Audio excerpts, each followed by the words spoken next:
नमस्कार दोस्तों, स्वागत है आप सभी का आपके अपने चैनल शिक्षा की दुनिया में। अगर आप इग्नू के स्टूडेंट हैं तो आज की यह वीडियो आपके लिए बहुत यूज़फुल होने वाली है। इस वीडियो में मैं आपको असाइनमेंट के आंसर नहीं बल्कि असाइनमेंट से जुड़ी हुई इम्पोर्टेंट जानकारी दूंगी जो असाइनमेंट को तैयार करने से लेकर सबमिट करने तक आपके बहुत काम आएगी। साथ के साथ आप इस सोल्ड असाइनमेंट को देखिए और अपनी असाइनमेंट कॉपी को कंप्लीट कीजिए। वीडियो को पूरा ज़रूर देखिए क्योंकि आज हम जानने वाले हैं जैसे कि असाइनमेंट क्वेश्चन पेपर कहाँ से डाउनलोड करना है, सही असाइनमेंट कैसे पहचानना है और असाइनमेंट का फ्रंट पेज कैसे तैयार करना है, असाइनमेंट लिखते समय किन किन बातों का ध्यान रखना है और असाइनमेंट सबमिट करने से पहले कौन कौन सी चीज़ें चेक करनी हैं। तो दोस्तों चलिए वीडियो को शुरू करते हैं। सबसे पहले जानते हैं असाइनमेंट क्या होता है। इग्नू में प्रत्येक कोर्स के लिए असाइनमेंट दिया जाता है। असाइनमेंट में दिए गए क्वेश्चन के आंसर स्टूडेंट को निर्धारित निर्देश के अनुसार तैयार करके जमा करने होते हैं। असाइनमेंट के मार्क्स भी आपके एकेडमिक असेसमेंट का हिस्सा होते हैं, इसलिए इसे केवल फॉर्मल वर्क समझकर इग्नोर आपको नहीं करना है। यह आपके फाइनल मार्क्स में अच्छा खासा वेटेज रखते हैं। हालांकि असाइनमेंट के मार्क्स और वेटेज कोर्स के अनुसार अलग अलग हो सकते हैं। सभी कोर्स कोड के अलग अलग हो सकते हैं, किसी किसी कोर्स कोड का अलग अलग होता है वेटेज असाइनमेंट के मार्क्स का। इसलिए अपने करंट असाइनमेंट और प्रोग्राम की इंस्ट्रक्शंस जरूर चेक करें। अब आगे बात करते हैं कि असाइनमेंट क्वेश्चन पेपर आपको डाउनलोड कैसे करना है।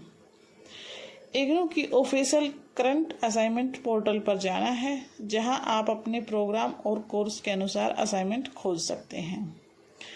सबसे ज़रूरी बात यह है कि असाइनमेंट किसी रैंडम वेबसाइट या पुराने पीडीएफ से डाउनलोड करने की बजाय इग्नू की ऑफिशियल वेबसाइट से ही डाउनलोड करें ताकि आप तक सही जानकारी पहुंच सके। इग्नू के करंट असाइनमेंट पेज पर प्रोग्राम कोड या फिर अपना कोर्स कोड से सर्च करने की सुविधा उपलब्ध है।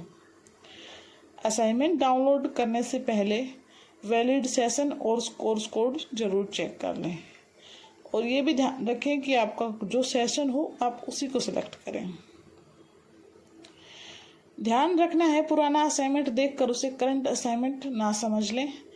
अगर आप कोर्स कोड है तो सर्च बॉक्स में अपना कोर्स कोड डालकर असाइनमेंट चेक करें और अपने सेशन के लिए वैलिड पीडीएफ डाउनलोड करें जो कि फ्री ऑफ कॉस्ट होता है। अब आगे जानते हैं कि असाइनमेंट का फ्रंट पेज आपको बनाना कैसे है। असाइनमेंट का फ्रंट पेज बहुत इम्पोर्टेंट होता है। फ्रंट पेज पर सामान्य रूप से आपको बेसिक डिटेल्स लिखनी होती हैं जैसे कि आपका नाम, enrolment number, programme code, course title, study centre, regional centre, assignment number, आपकी जीमेल आईडी, मोबाइल नंबर और डेट आदि। ये सभी ज़रूरी चीज़ें आपको फ्रंट पेज पर मेंशन करनी होती हैं।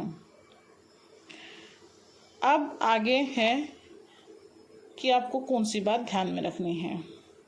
इम्पोर्टेंट बात यह है, हर इग्नू प्रोग्राम में फ्रंट पेज एग्जैक्ट फॉर्मेट एक जैसा नहीं हो सकता है। कुछ प्रोग्राम में अलग डिटेल मांगी जाती है, इसलिए अपने असाइनमेंट पीडीएफ में दिए गए निर्देश में अलग डिटेल मांगी गई है तो उसे जरूर देख लें। इग्नू के अलग अलग करंट असाइनमेंट डॉक्यूमेंट्स में फ्रंट पेज पर अलग अलग डिटेल मांगी गई है। उदाहरण के लिए कुछ असाइनमेंट्स में name, address, enrolment number, admission session, course code, course title और रीजनल सेंटर ही मांगा जाता है। इसलिए मेरी सलाह है कि आप मेरे बताए फॉर्मेट को बिल्कुल भी एग्जैक्ट कॉपी ना करें। पहले ध्यान दें कि आपको अपना कोर्स कोड कौन सा है और उसमें कैसा निर्देश दिया गया है। अब असाइनमेंट लिखते समय किन किन बातों का ध्यान रखना है वो जानते हैं। सबसे पहली बात, असाइनमेंट को साफ और रीडेबल हैंडराइटिंग में लिखें जो आसानी से पढ़ा जा सके। दूसरी बात है, हर असाइनमेंट के लिए अलग शीट रखें और पेज को कोर्स वाइज व्यवस्थित रखें। तीसरी बात है, क्वेश्चन नंबर क्लियर लिखें और असाइनमेंट पीडीएफ में दिए गए निर्देश के अनुसार ही आपको आंसर लिखना है।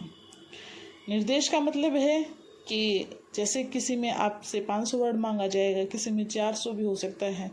ये कोर्स कोड के अनुसार चेंज हो सकता है। किसी में 800 वर्ड्स भी मांगे जाते हैं, 100 वर्ड्स भी मांगे जाते हैं, 250 भी मांगे जाते हैं।